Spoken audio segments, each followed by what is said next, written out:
السلام عليكم. قبل نبدأ كلام نصلي على الحبيب على أفضل الصلاة والسلام، نصلي على محمد وآل محمد.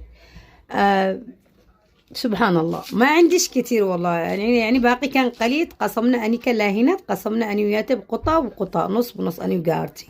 والله تستاهل علبة كلها، يعني قارتي الباكستانية. تحياتي للقالية الباكستانية كلها يا رب. شو قلت؟ سبحان الله. يقول لك خرج ما بالقلب يأتيك ما بالغيب. تمام. بعد ما عطيت له طبعا تمام. هذا حق الكرواسة. كمل دحين. اتمنى مع الكوفي اشرب قطعة كرواسة. احب كذا حاجة حالي. شوفوا، قلت لكم على دعوة بس. طبخت بيض وحق هذا حق القطط. خدكم تعرفون مدمنة قطط. حتى بالمطعم شل لو بقى العظام باشل برا عزومة باكل بقى القوب والبساسي والقططي والحمامي. طبعا بس ده حق القطط، وكمان بسكب فوق حق الحمام. هذا البخور شوفوا، بخور يجنن.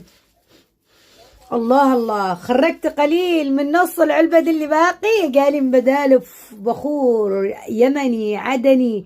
أمانة عارفه فل يجنن ما شاء الله. مشكورة عن صاحبتي.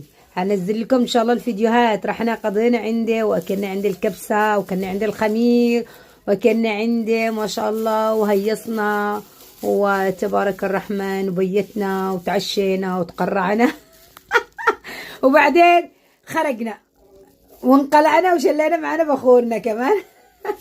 هذول أهل اليمن. تحياتي له، ربي يسعده ويعطي له الصحة والعافية. كل واحد أصحاباتي الله يعطي لهم الصحة والعافية. الحمد لله ما أخرج من عندهم وهم يشتاقوا لي، ما أخرج من عندهم أني أشتاق لهم طبعا. الله يكثر أحبابنا منهم الطيبين يا رب.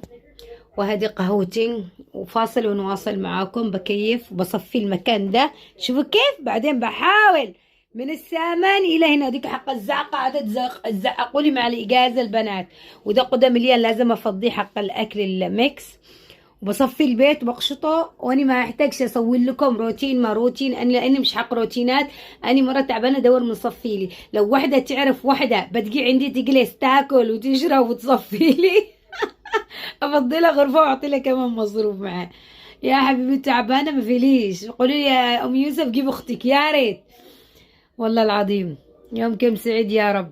على العموم كما قلت لكم، خريجي ما بالغيب ياتيك ما بالغيب. ان شاء الله يوم بروح عند جارتي الباكستانيه دي ان شاء الله. والله طيبه وكريمه وحبوبه. اني عادي مقصره معاه ان شاء الله. اصور معكم بنزل حاجات تصلح على كيك يجنن يجنن الباكستانيه وما شاء الله. واكل نظيف وكيك حلال وفشتري. لو حد عنده عيد ميلاد عزومات اي حاجه بنزل لكم على اليوتيوب واحط لكم ان شاء الله. ادخلوا اشتركوا واشتروا مني، وباذن الله قولوا متبع مني. مش دعايه ولا الله بيتوب علينا من